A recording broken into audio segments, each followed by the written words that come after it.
순종이란 나를 보호하고 있는 사람들의 지시. 이 창의 융합력, 그래가지고 도대체 창의 융합력이 무슨 소리야 했단 말이죠. 새로운 가치를 창조하는 사고와 습관을 형성하라 라고 하는 것입니다.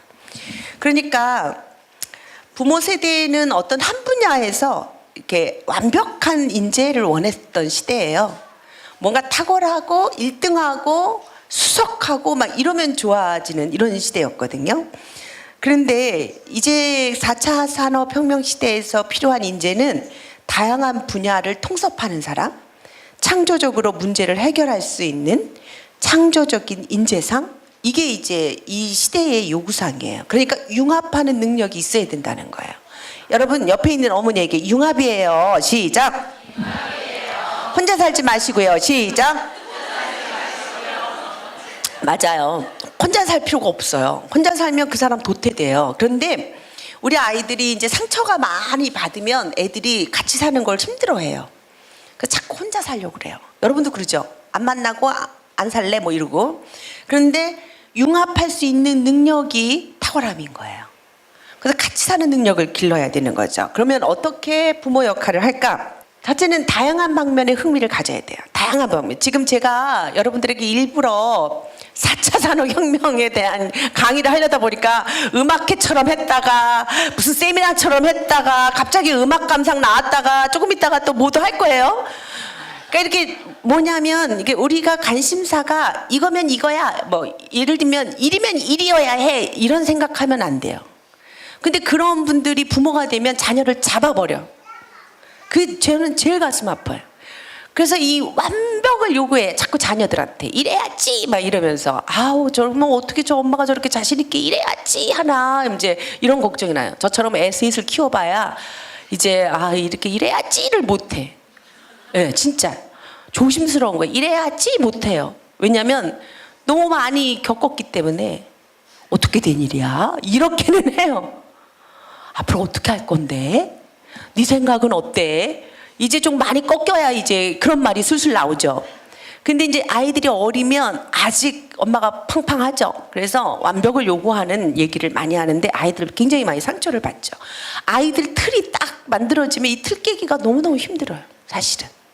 그래서 이렇게 아이들이 다양한 흥미를 갖고 이 공부도 해보고 저 공부도 해보고 이것도 관심 갖고 저것도 관심 갖고 이래야지 융합이 되죠. 그런데 네 거나 잘해, 네 거나 이렇게 키워서 네 전공이나 잘해 막 이러면서 살면 얘가 정말 4차 산업혁명 시대에 어려운 아이가 되는 거죠. 그래서 많은 관심들을 가져야 되고 그 관심 가진 게 취미가 되도록 연결시켜주는 작업을 해야 돼요. 다양한 취미. 그래서 이런 다양한 취미를 하다 보면 그 취미가 이게 내 재능이었구나, 내 은사였어 이러면서 가는 거죠. 그 다음에요, 이 융합이라고 하는 게 없었던 새로운 가치를 만들어내는 거거든요. 그러니까 새로운 사고력을 만들어내는 게 창의 융합이라는 뜻이에요. 저는 그것을 지혜라고 하는 성품으로 이야기를 해요. 지혜 한번 같이 읽어봐요. 시작. 지혜란, 시작. 지혜란 내가 알고 있는 지식을 나와 다른 사람들에게 유익이 되도록 사용할 줄 아는 능력. 우리가 이제 다음에 배우는 2018년도 마지막 성품이 지혜의 성품을 배워요. 우리 좋은나무 성품학교가 전국적으로. 지혜가 뭘까? 창의 융합이에요. 한마디로 말하면. 그러니까 내가 갖고 있는 지식, 그것을 창의 융합시켜서 새로운 가치를 만들어내야 돼요.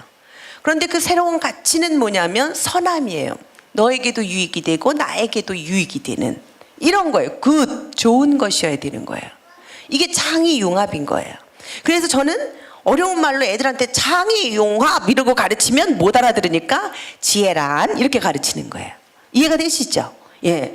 그러니까 이 창의 융합을 잘하는 4차 산업시대의 인재가 되려면 지혜로운 사람이 되어야 된다. 지혜로운 사람이 되려면 어떻게 해야 되냐? 첫째, 지식을 쌓아라. 내가 알고 있는 지식이 있어야 유익을 주지, 지식도 없는데 어떻게 유익을 줘요? 그래서 아이들에게 기초학문이 굉장히 필요한 거예요, 여러분. 기초학문은 아이들의 미래를 위해서 필요한 거지 아이들이 좋은 학교 가기 위해서 필요한 게 아니에요.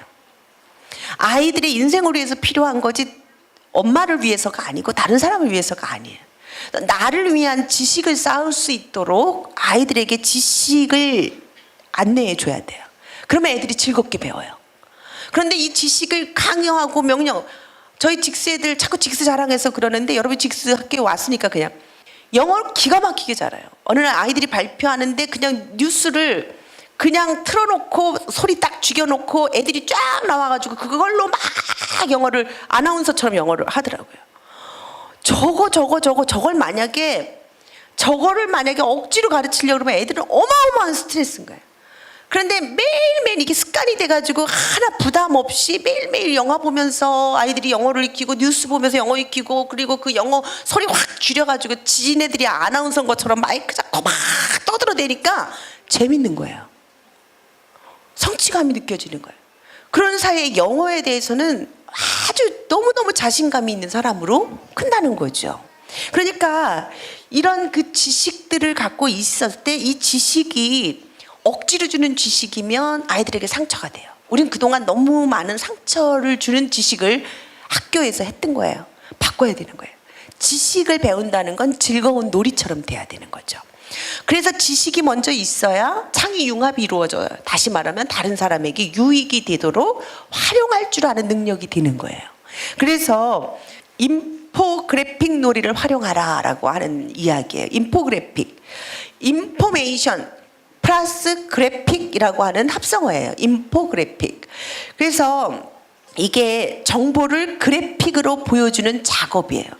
요거 여러분이 지금부터 동화책 하나 읽을 때 요렇게 그 동화책 읽은 스토리를 도표로 자꾸 만들어가는 연습을 하면 너무 아이들이 이 창의 융합을 위한 엄청난 지식을 쌓게 돼요. 텍사스에 직스 좋은 나무 기독학교의 자매 학교가 있어요. 트리니티 크리스찬 스쿨인데 몇 해 전에 우리 직스 애들이 그 학교에 가가지고 겨울방학 때인가 거기서 같이 수업을 했었어요. 제가 그 수업을 이렇게 관찰하는데 그 학교의 독서 프로그램은 저학년이었는데 아예 이 책을 읽고 인포그래픽을 만드는 타임이 있더라고요. 그래가지고 어마어마하게 애들이 책을 읽는데 그 책을 읽은 다음에는 반드시 이 인포그래픽이 뭐냐면 이렇게 도표를 만드는 거죠. 그래서 여러분도 아마 많이 보셨을 거예요. 중심 놓고 우리 신봉동 가로하며 수지구 더 큰 도표, 용인시 더 큰 도표, 경기도 더 큰 도표, 대한민국 이런 도표. 그래서 신봉동이 대한민국 안에, 경기도 안에, 용인시 안에, 수지구 안에 여기 있구나. 이걸 도표로 만든 이런 거 기억나시죠? 그러니까 이렇게 그 원을 그려서 그 지식을 그 안에다가 넣는 연습. 또 이제 개미와 배짜기 혹은 이제 창의적인 집 세상을 만든 창의성 이런 것들 동화책을 읽어주면 이 동화책을 스토리를 애들이 가우디 찍고 무슨 공원 찍고 이런 식으로 도표를 만들어서 스토리 안에 나와 있는 이야기들을 도식화하는 연습. 무슨 말씀인지 아시죠? 그래서 여러분들이 왜 이렇게 공부할 때 옛날에 사회나 역사 공부하면 그 스토리 외우려면 막 표 그려가지고 외우시잖아요. 그러면 훨씬 더 체계적으로 그게 머릿속에 들어가는 것처럼 이게 바로 인포메이션 그래픽. 그래서 인포그래픽 놀이를 활용하는 거예요. 이건 여러분들하고 아이들하고 매일매일 습관으로 하면 굉장히 좋아요. 저도 이걸 지금 이제 우리가 르하우 스토리 계속 동화책 나가고 있는데 이 르하우 스토리를 아이들이 한 번만 들으면 이 음률과 이런 것들에 따라서 그냥 애들이 그냥 다 외워버리잖아요. 외우는 데다가 그냥 멈추지 말고 그 외운 스토리를 가지고 도표를 만들어 보는 이런 연습들로 연계를 하면 아이들이 자기가 갖고 있는 지식을 전달하는 능력이 생겨요. 그래서 굉장히 체계적인 지식의 체계를 갖추게 되는 거죠. 집에서도 한번 해보세요. 여러분도 그냥 한번 해보세요. 여러분이 뉴스를 보거나 아니면 여러분들의 그 가족 생일이나 친지들의 그런 경조사 이런 걸 한번 도표를 만들어 보는 연습들. 그래서 그렇게 붙여보는 거. 그러면 이제 아이들이 그런 모습을 자꾸 보면 쉽게 인포그래픽 놀이를 할 수가 있게 되는 거죠. 순종이란 나를 보고